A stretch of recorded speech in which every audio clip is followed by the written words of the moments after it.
السلام علیکم ورحمۃ اللہ وبرکاتہ۔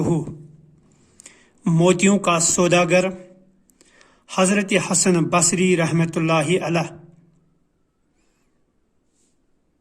حضرت حسن بصری علیہ رحمہ ابتدا میں موتیوں اور جواہرات کے سوداگر تھے۔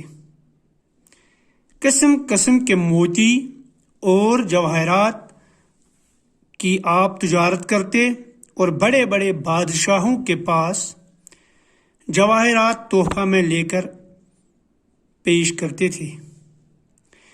ایک دفعہ کچھ جواہرات ہرقل بادشاہ روم کے پاس لے کر گئے۔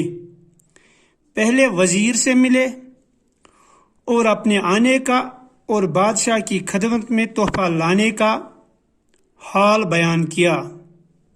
وزیر نے کہا، کل تو بادشاہ کو ایک نہایت ضروری کام ہے، اصلاً فرصت ہی نہ ہوگی اور کام دیکھنے کے قابل ہے۔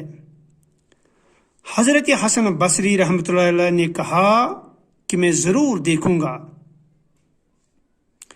وزیر نے حضرت حسن کو لے کر ایک جگہ میدان میں ٹھہرایا۔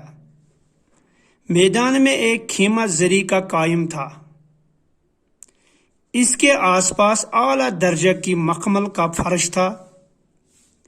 خیمہ کی تنابیں زری کی تھیں، اس کی چوبیں چاندی کی تھیں، میخیں سونے کی تھیں۔ نہایت قابل دید منظر تھا۔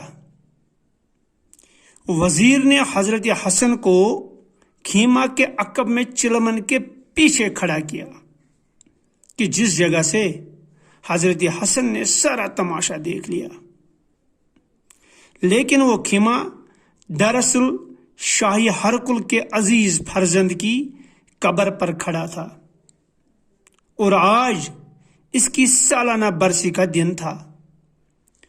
بادشاہ سالانہ رسم تعزیت ادا کرنے یہاں آیا تھا۔ حضرت حسن نے دیکھا کہ پہلے ایک جماعت مقدس عیسائی لوگوں کی خیمہ کے اندر آئی اور قبر کے پاس کھڑے ہو کر کچھ پڑھنے لگے اور پھر روتے ہوئے نکل کر چلے گئے۔ اس کے بعد ایک اور جماعت طبیبوں کی، بڑے بڑے ذی عقل لوگوں کی آئی۔ یہ لوگ بھی ننگے سر قبر کے پاس کھڑے روتے رہے اور تھوڑی دیر کے بعد نکل کر چلے گئے۔ ان کے بعد فوج کے افسروں کی جماعت ننگی تلواریں لے کر خیمہ کے اندر آئی۔ وہ بھی قبر کی سلامی اتار کر ناکام واپس گئی۔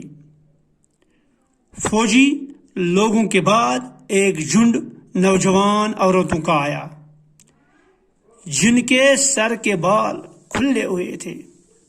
ان کے ہاتھوں میں سونے کی تھالیاں تھیں جن میں موتی اور جواہرات بھرے تھے۔ ان عورتوں نے قبر کا طواف کیا اور بہت رو کر یہ بھی خیمہ سے باہر چلی گئی۔ اس کا اگلا حصہ دوسرے پارٹ میں ہوگا۔